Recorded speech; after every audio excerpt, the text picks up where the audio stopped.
नमस्कार, मैं एपी भाई एपी न्यूज एक्सप्रेस में आपका स्वागत है। हम आपके लिए ले आते हैं राजनीति, खेल, मनोरंजन और व्यापार से जुड़ी हर ताजा खबर। हमारा लक्ष्य है कि आप तक हर खबर की पूरी सच्चाई और गहराई से जानकारी पहुंचे। अगर आप हर दिन नई और सच्ची खबरें देखना चाहते हैं तो इस वीडियो को लाइक करें और हमारे चैनल को सब्सक्राइब करके हमारे परिवार का हिस्सा बने। अमेरिका के पूर्व राष्ट्रपति डोनाल्ड ट्रंप ने 1 अगस्त से भारत से आने वाले सामानों पर 2% का टैरिफ लगाने की घोषणा की है। उन्होंने रूस से भारत द्वारा तेल और हथियार खरीदने पर अतिरिक्त पेनल्टी लगाने की भी बात कही है। भारत सरकार ने इस पर प्रतिक्रिया देते हुए कहा है कि वह राष्ट्रीय हित को सर्वोपरि रखेगी और जरूरी कदम उठाएगी। मालेगांव ब्लास्ट केस में बरी हुए आरोपी 2008 के मालेगांव ब्लास्ट केस में कोर्ट ने सभी 7 आरोपियों को सबूतों की कमी के कारण बरी कर दिया है। इन आरोपियों में भाजपा सांसद साध्वी प्रज्ञा ठाकुर और कर्नल पुरोहित भी शामिल थे। इस फैसले के बाद भाजपा ने कांग्रेस पर हिंदू आतंकवाद की कहानी गढ़ने का आरोप लगाया है और उनसे माफी की मांग की है। वहीं कांग्रेस ने कहा है कि आतंकवाद का कोई धर्म नहीं होता।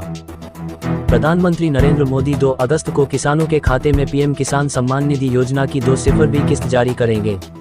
इस बार देश के लगभग 970 करोड़ किसानों के बैंक खातों में 2.500 करोड़ रुपए से ज्यादा की राशि सीधे ट्रांसफर की जाएगी।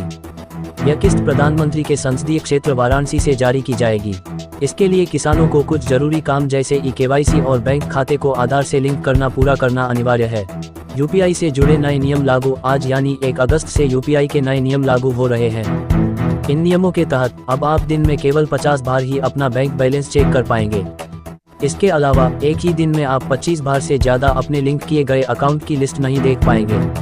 यह बदलाव MPCI ने सिस्टम पर लोड कम करने के लिए किया है। इन्फोसिस की भर्ती, जहां एक तरफ IT सेक्टर में छंटनी की खबरें आ रही हैं, वहीं ने एक अच्छी खबर दी है। इन्फोसिस कंपनी ने घोषणा की है कि वह 2025 में 20,000 नए ग्रेजुएट्स को नौकरी देगी। भारत और इंग्लैंड के बीच चल रहे 5वें और अंतिम टेस्ट मैच में बल्लेबाज करुण नायर ने 8 साल के लंबे इंतजार के बाद अर्धशतक जड़ा। उनकी इस 52 रनों की पारी ने भारत को मुश्किल परिस्थितियों से बाहर निकालने में मदद की, खासकर तब जब टीम के बाकी बल्लेबाज जल्दी आउट हो गए। यह उनके करियर का दूसरा अर्धशतक है, जो उन्होंने 2016 में इंग्लैंड के खिलाफ अपनी ऐतिहासिक तिहरे शतक के बाद बनाया है। नायर की यह पारी इसलिए भी खास है क्योंकि उन्हें पिछले कुछ मैचों में मिली असफलताओं के बावजूद टीम में मौका दिया गया था और उन्होंने इस भरोसे को सही साबित किया। ICC रैंकिंग, भारतीय क्रिकेट खिलाड़ी अभिषेक शर्मा ने T20I रैंकिंग में नंबर 1 बल्लेबाज का स्थान हासिल किया है। वह यह उपलब्धि हासिल करने वाले तीसरे भारतीय पुरुष खिलाड़ी बन गए हैं। फुटबॉल टीम के नए कोच, भारतीय फुटबॉल टीम के नए हेड कोच का नाम आज घोषित होने की संभावना है। खालिद जमील को इस पद के लिए प्रबल दावेदार माना जा रहा है।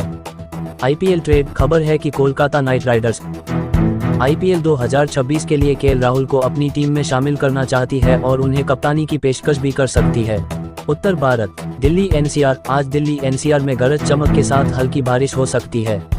दिन का अधिकतम तापमान 32 और न्यूनतम तापमान 27 के आसपास रहने का अनुमान है। हवा में नमी काफी ज्यादा रहेगी, जिससे उमस महसूस होगी। राजस्थान में कई जगहों पर बाढ़ जैसे हालात बने हुए हैं।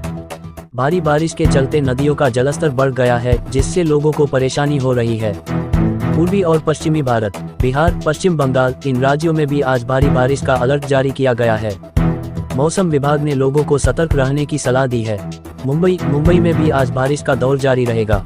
तापमान 27 से 29 के बीच रहने की उम्मीद है और हवा में नमी की मात्रा अधिक होगी। दक्षिण भारत, चेन्नई में आज का मौसम हल्का बादलों भरा रहेगा। अधिकतम तापमान 35 तक जा सकता है, लेकिन बारिश की संभावना कम है।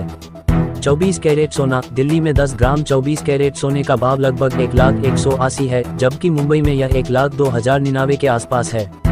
22 कैरेट सोना, दिल्ली में 10 ग्राम 22 कैरेट सोने का भाव लगभग 91,850 है, जबकि मुंबई में यह 93,957 के आसपास है।